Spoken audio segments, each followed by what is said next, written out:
அஸ்ஸலாமு அலைக்கும். Hi friends. Welcome to ஸ்லாமத் சமையல் விலாக்ஸ் சேனல். ஈதுக்கு ஒரு 2, 3 நாள் முன்னாடி எடுத்த வீடியோ இது. எல்லாம் ஈத் வீடியோவே குடுக்குற டைமில நான் ஈதுக்கு முன்னாடி எடுத்த வீடியோ குடுக்குறேன்னு நெனைக்காதீங்க. இந்த வீடியோ எடுத்து எடிட்லாம் பண்ணி வச்சாச்சு. பட் வாய்ஸ் ஓவர் குடுத்துட்டு அப்லோட் பண்ணுற அளவுக்கு எனக்கு டைம் கிடைக்கல. உங்களுக்கே புரியும்னு நெனைக்கிறேன்.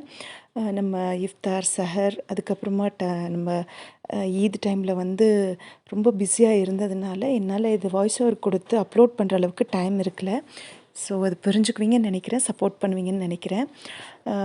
முடிஞ்ச வரைக்கும் இந்த வீடியோ நான் போர் இல்லாமல் கொடுக்க ட்ரை பண்ணுறேன். வீடியோ ஃபுல்லாக பாருங்கள். பிடிச்சிருந்தா மறக்காமல் லைக் அண்ட் சப்ஸ்கிரைப் பண்ணுங்கள். சஹருக்கு பார்த்தீங்கன்னு சொன்னால் நான் எப்பவும் சொல்கிற மாதிரி முதல் நாள் வெந்தயம் ஊற வச்சுட்டு அடுத்த நாள் காத்தால அதை எடுத்துக்குவேன். ரம்ஜான் டைம்லன்னே இல்லை, மேக்ஸிமம் இதை மார்னிங்கில் நான் எடுத்துக்கிறது தான்.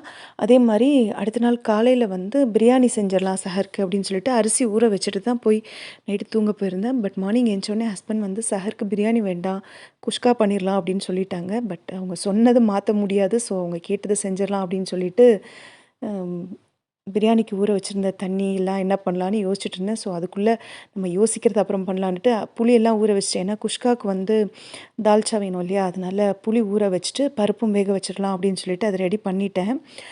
இன்னொரு சைடு பார்த்திங்கன்னா பிரியாணிக்கு முதல் நாள் நைட்டே கிரேவி செஞ்சு வச்சுருந்தேன் இல்லையா, அதையும் முதல்ல சுட வைக்க வச்சிடலாம் அப்படின்னு சொல்லிட்டு அதையும் சுட வைக்கிறதுக்கு வச்சுட்டேன்.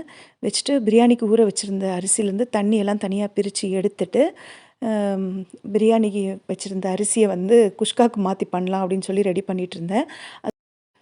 அதுக்குள்ளேயே பார்த்திங்கன்னா தால்ச்சாக்கு காய் பருப்பெல்லாம் வேக வச்சு எடுத்து தால்ச்சாக்கு ஒரு பக்கம் ரெடி பண்ணிவிட்டு இன்னொரு பக்கம் களியும் வச்சுட்டேன். எனக்கு களி வேணும்னு சொல்லியிருக்கேன் இல்லையா. ஸோ குஷ்காவுக்கு பச்சை மிளகா, கொத்தமல்லி, புதினா இதெல்லாம் வதக்கணும். ஆனால் ஆல்ரெடி நான் தண்ணியில் அதெல்லாம் ஊற வச்சுருந்ததுனால வதக்க முடியல. வெறும் வெங்காயம், பட்டை, கிராம்பு, ஏலக்காய் இது மட்டும் நெய்யில் நல்லா வதக்கிட்டு நம்ம ஆல்ரெடி ஊற வச்சுருந்த தண்ணியை அப்படியே சேர்த்துட்டேன். ஏன்னா பிரியாணிக்காக நான் ஊற வச்சுருந்த தண்ணி. ஸோ அந்த தண்ணி அப்படியே சேர்த்துட்டேன். சேர்த்துட்டு தண்ணி நல்லா கொதிச்சதுக்கப்புறம் தான் அரிசி சேர்க்கணும். பட் அவ்வளோ டைம் இல்லை, அதனால் டைம் ஆகிறதுக்குள்ளே வேலையை முடிக்கணும்னு சொல்லிட்டு தண்ணி லேசாக வெது வெதுன்னு வரும்போதே அரிசியும் உப்பும் சேர்த்துட்டு நல்லா மிக்ஸ் பண்ணிவிட்டு குஷ்காவுக்கு நான் மூடி போட்டு தம்மில் வச்சுட்டேன். அதுக்குள்ளேயே பார்த்திங்கன்னா இன்னொரு சைடில் களியும் ரெடி ஆகிடுச்சு. அதையும் கடகடன்னு கிண்டிட்டு உருண்டை பண்ணி எடுத்து வச்சுட்டு தால்ச்சாக்கும் பார்த்திங்கன்னா தாளிப்பு போட்டுட்டேன். ஏன்னா நம்ம பிளான் பண்ணது ஒன்று, சமைக்கிறது வேறு ஒன்றுன்னு டக்குன்னு டைமிங்குள்ளே நம்மளுக்கு மாறும்போது கொஞ்சம் பரபரப்பாக தான் ஆகும். அதே மாதிரி தான் அன்றைக்கி எனக்கும் ஆச்சு. உங்களுக்கும் அந்த மாதிரி ஆகுமா, இல்லை இருக்கா அப்படின்னு என் கூட கமெண்டில் ஷேர் பண்ணிக்கோங்க. எனக்கு இது வரைக்கும் இந்த மாதிரி ஆனதில்லை, இதான் ஃபஸ்ட் டைமுங்கிறதுனால. ஸோ குஷ்கா நல்லபடியாக வருமா அப்படிங்கிற டென்ஷனே எனக்கு இருந்தது. குழஞ்சதும் போயிடுமா அப்படின்னு. அல்ஹம்துலில்லாஹ் நல்லபடியாக வந்தது, குழஞ்செல்லாம் போல். ஒரு 15 மினிட்ஸ்க்குள்ளே தம் வச்சுட்டு நல்லா சூப்பராகவே வந்திருந்தது. அதே மாதிரி சைட்லேயே களி கிண்டியிருந்தேன்னு சொன்னேன் இல்லையா. ஸோ களி கூடவே கத்திரிக்காய் தால்ச்சா பண்ணியிருந்தேன் இல்லையா, கத்திரிக்காய் தால்ச்சா. அதுக்கப்புறமா பிரியாணி கிரேவி செஞ்சு வச்சுருந்தேன் இல்லையா, அதோடைய அல்ஹம்துலில்லாஹ் நல்லபடியாக எங்களுடைய சஹருக்கு சாப்பிட்டோம். ஹஸ்பண்ட் பிரியாணி வேண்டாம் குஷ்கா பண்ணிடலான்னு சொல்லும்போது, நான் இல்லை அரிசி பிரியாணிக்கு ஊற வச்சுருக்கேன் அப்படின்னு சொல்லியிருந்தா, அவங்க பிரியாணியே ஓகே அப்படின்னு தான் சொல்லியிருப்பாங்க. இருந்தாலும் அவங்க கேட்டுட்டு எப்படி இது அவங்க கேட்டதை வேணான்னு சொல்லிட்டு நான் செய்கிறது தான் செய்வேன்ற மாதிரி செய்கிறது எனக்கு மனசு கேட்கல.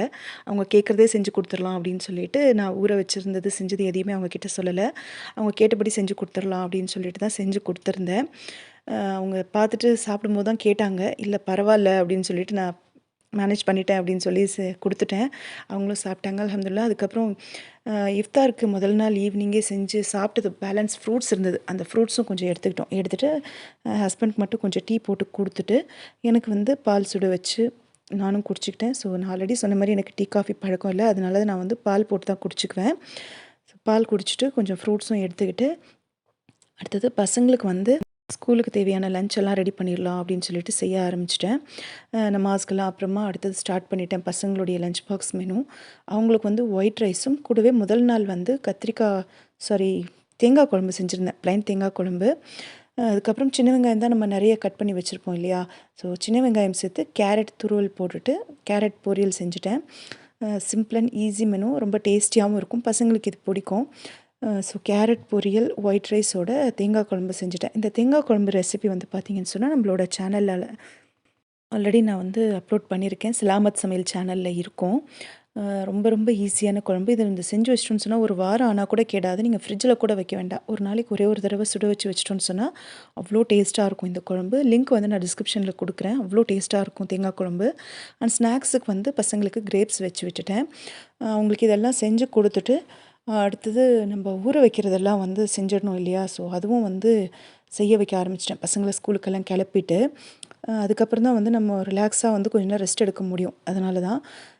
கடலக்காவும், ஜவ்வரிசியும் ஊற வச்சுட்டேன். ஏன்னா, இஃப்தாருக்கு என்னென்ன பண்ணுறோன்னு நம்ம முன்னாடியே பிளான் பண்ணிடுவோம் இல்லையா? அதுபடி தேவையானதெல்லாம் ஊற வச்சுட்டேன். கூடவே வந்து சப்ஜா சீட்ஸ், அதுக்கப்புறம் பாதாம் பிசின், அப்புறம் சைனா கிராஸ் இதெல்லாம் வந்து ஊற வச்சுட்டேன்.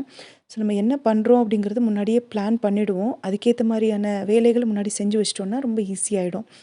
அதையும் செஞ்சு வச்சுட்டு, பின்னாடி தோட்டத்தில வந்து பப்பாளி நெறைய பழுத்திருந்தது. அதுலேயும் வந்து பப்பாளி பழுத்திருந்தது வந்து ஹஸ்பண்ட் கிட்ட பறிச்சு தர சொல்லியிருந்தேன். அவங்களும் அது பறிச்சு குடுத்துட்டாங்க. ஸோ இந்த மாதிரியான விஷயங்கள்லாம் ப்ரிப்பரேஷன்லாம் செஞ்சு வச்சுட்டு தான் நான் ரெஸ்ட் எடுக்க போயிருந்தேன். நல்லா ரெஸ்ட் எடுத்து முடிச்சுட்டு, ஸொஹருக்கு அப்புறம் தான் இந்த வேலைய ஸ்டார்ட் பண்ணேன். நமாஸ்க்கெல்லாம் அப்புறமா. உங்களுக்கு ரொம்ப முக்கியம் வந்து நமாஸ் தானே. நமாஸ், குரான் இதெல்லாம் வந்து ரொம்ப முக்கியம். ஸோ அதெல்லாம் செஞ்சு முடிச்சுட்டு, அதுக்கப்புறமா தான் வந்து நானு ஸ்டார்ட் பண்ணேன் சமையல் வேலைய. கடலக்காய் வந்து ஒரு பக்கம் உப்பு சேர்த்துட்டு வேக வச்சுட்டு, அதுக்கப்புறம் வந்து இந்த சைனா கிராஸ் ஊற வச்சுருந்தோம் இல்லையா? அதில வந்து சரி முதல்ல புட்டிங் மாதிரி ரெடி பண்ணிடலாம் அப்படின்னு சொல்லிட்டு அத ரெடி பண்ணிட்டுருந்தேன். இது ஆல்ரெடி நான் போன வீடியோலயே இத ஷேர் பண்ணியிருந்தேன். இத நான் தேங்காய் பால் சேர்த்தும் செய்வேன். பட் அன்னைக்கும் வந்து நான் இதே மாரி பிஸ்தா ஃப்ளேவர் சேர்த்து செய்கிற மாரி தான் இருந்தது. பட் வீடியோ எடுக்கும்போது மறுபடியும் அதே ரெசிபி செய்கிற மாரி தான் இருந்தது. பசங்க கேட்குறது செய்ய முடியும். அதனால மறுபடியும் அதே தான் செஞ்சு வைக்கிற மாரி இருந்தது. வீடியோக்காகன்னு இல்ல. என்ன செய்றேனோ அதுதானே நானு வீடியோல ஷூட் பண்ண முடியும். அதையும் எடுத்து ஆறுறதுக்கு எடுத்து ஃப்ரிட்ஜில் வச்சுட்டேன். ஆறுனதுக்கப்புறம் அதுக்குள்ளே வந்து பார்த்திங்கன்னா 4லேருந்து 5 விசிலுக்கு அப்புறமா கடலக்காவும் நல்லா வெந்து வந்தாச்சு.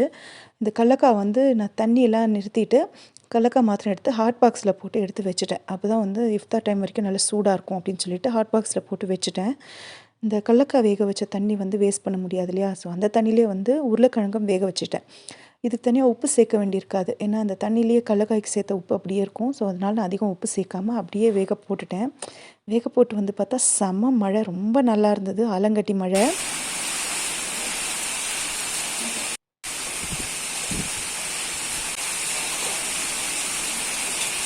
உங்களுக்கு பார்க்கும்போதே தெரிஞ்சிருக்கும். நல்ல காத்து, நல்ல மழை. அவ்ளோ நல்லா இருந்தது பார்க்குறதுக்கு. நல்ல நம்ம ரோசா டைமில அவ்வளோ சூடா இருக்கும்போது, அந்த கிளைமேட் வந்து சில்லுன்னு மாறுனது அவ்ளோ நல்லா இருந்தது. நின்னு பார்த்துட்டே இருக்கலாம் போல இருந்தது. பட் முடியாது இல்லையா? நம்ம அடுத்தடுத்து வந்து சமையல் வேலை நெறைய இருக்கு. அதனால அவங்கள மட்டும் பார்க்க சொல்லிட்டு நான் கிச்சனுக்கு வந்துட்டேன். கிச்சன்ல ஜன்னல் திறந்து வச்சுட்டு, அப்படியே கிச்சனில் மழைய பார்த்துக்கிட்டே சமைச்சிட்ருந்தேன். யாருக்கெல்லாம் இந்த மாரி மழைய பார்த்துக்கிட்டு, மழை சத்தத்த கேட்டுட்டே சமைக்க பிடிக்கும், வேலை செய்ய பிடிக்கும்னு என் கூட கமெண்ட்ல ஷேர் பண்ணுங்க. எனக்கு ரொம்ப பிடிக்கும். ஸோ உருளைக்கிழங்கும் வெந்து வந்தாச்சு. இப்போ வந்து அதில சோம்பு, சீரகம் மட்டும் சேர்த்துக்கிட்டேன். கடுகு சேர்க்கல. சோம்பு, சீரகம், வெங்காயம், பச்சை மிளகா, கருவேப்பிலலாம் சேர்த்து வதக்கிட்டு, மஞ்சத்தூளும் சேர்த்து வதக்கிட்டு, வேக வச்சிருந்த உருளைக்கிழங்கும் சேர்த்து நல்லா மசிச்சு விட்டுட்டேன். போண்டாக்கு தான் ரெடி பண்ணிகிட்ருக்கேன். இதெல்லாம் சேர்த்து நல்லா மிக்ஸ் பண்ணிவிட்டு, இதில் வந்து லாஸ்ட்டில் கொஞ்சமாக கறி மசாலா சேர்த்துக்கிறேன். கரம் மசாலா இல்ல, கறி மசாலா சேர்த்து நல்லா மிக்ஸ் பண்ணிவிட்டு, இப்போ இதில் கொத்தமல்லியும் சேர்த்துட்டு நல்லா ஆறுறதுக்கு எடுத்து வச்சுட்டேன். இது நல்லா ஆறுனதுக்கப்புறமா தான் நம்ம சின்ன சின்னதா உருண்டை பிடிச்சி எடுத்து வைக்க கரெக்டாக இருக்கும். சூட்டோட உருண்டை பிடிச்சிட்டோன்னா, உள்ளுக்குள்ளே அந்த சூடு ஆறாது. நம்ம அப்படியே போண்டா போட்டோம்னாலும் பார்த்திங்கன்னா, ஒரு மாரி நல்லா கிறிஸ்பியா வராது. நல்லா இருக்காது. அதனால நல்லா ஆற வச்சுட்டு அப்புறம் செய்யலாம். ஸோ இது ஆறதுக்கு ஒரு பக்கம் வச்சுட்டு, இதுக்கு மாவு ரெடி பண்ணிட்டுருந்தேன். 1 கப் கடலை மாவுக்கு ஒரு 2லேருந்து 3 டேபிள் ஸ்பூன் அரிசி மாவு, காரத்துக்கு தேவையான அளவு மிளகாய்த்தூள், கொஞ்சம் உப்பு சேர்த்துட்டு, இதுலேயும் கொஞ்சமாக கறி மசாலா, கரம் மசாலா இல்ல, கறி மசாலா சேர்த்து பாருங்கள். கண்டிப்பாக ட்ரை பண்ணுங்கள். ரொம்ப நல்லாயிருக்கும். சேர்த்துட்டு முதல்ல இது எல்லாத்தையும் நல்லா ஒன்று கூட்டி மிக்ஸ் பண்ணிக்கலாம். அதுக்கப்புறமா தண்ணி சேர்க்கணும். முதல்ல மாவு பொருள் எல்லாத்தையும் ஒன்றா மிக்ஸ் பண்ணிவிட்டு, அப்புறம் கொஞ்சம் கொஞ்சமாக தண்ணி சேர்த்து மிக்ஸ் பண்ணிக்கலாம். இந்த மாரி நம்ம மிக்ஸ் பண்ணும்போது உப்பு, காரம் எதுவுமே தனித்தனியா எங்கேயும் கட்டி தட்டாம எல்லாம் மாவுல ஒண்ணு கூடிடும். அதுக்கப்புறம் தண்ணி சேர்க்கும்போது கரெக்ட்டா வந்துடும். ஸோ பஜ்ஜி மாவு பதத்துக்கு இல்ல அதோட கொஞ்சம் திக்கான பதத்துக்கு நம்ம கலந்துட்டு, இப்போ உருண்டை பிடிச்சிட்டு இதில மாவுல சேர்த்துட்டு பொரிச்சுக்கலாம். இது மேக்ஸிமம் எல்லாருக்கும் தெரியும் தான். என்னோட ரெசிபி எப்படி இருக்கும் அப்படிங்கிறதுக்காக நான் ஷேர் பண்ணியிருக்கேன். வேற ஒண்ணும் இல்ல. அவ்வளோதான். இப்போ இந்த அளவுக்கு திக்கா இருக்கும் மாவு. அப்பதான் வந்து உதிராம வரும். போண்டால பார்த்தீங்கனாலே உங்களுக்கு தெரியும். இதில நான் சோடா மாவுலாம் எதுவுமே சேர்க்க மாட்டேன். சோடாப்புலாம் எதுவும் சேர்க்க மாட்டேன்.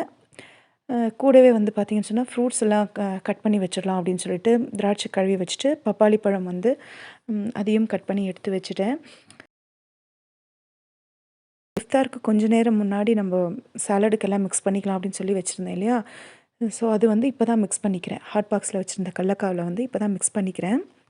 இதில வந்து பார்த்திங்கன்னா, கேரட், மாங்காய், கொத்தமல்லி, புதினா, அதுக்கப்புறம் வெங்காயம், வெள்ளரிக்காய், கொஞ்சமா உப்பு, கொஞ்சமா மிளகாய்த்தூள், அப்புறம் சீரகத்தூள் இதுதான் சேர்த்துக்கிறேன். தக்காளியும் கொஞ்சமா, அதாவது புளிப்பு இல்லாத தக்காளி இருக்கும் இல்லையா? அது கொஞ்சமா நான் சேர்த்துருக்கேன். வேண்டான்னு சொன்னா நீங்க லெமன் கூட பிழிஞ்சுக்கலாம். நான் கொஞ்சமா தக்காளி சேர்த்துருக்கேன். நல்லாயிருக்கும் இந்த ஃப்ளேவர் கூட. ட்ரை பண்ணி பாருங்க.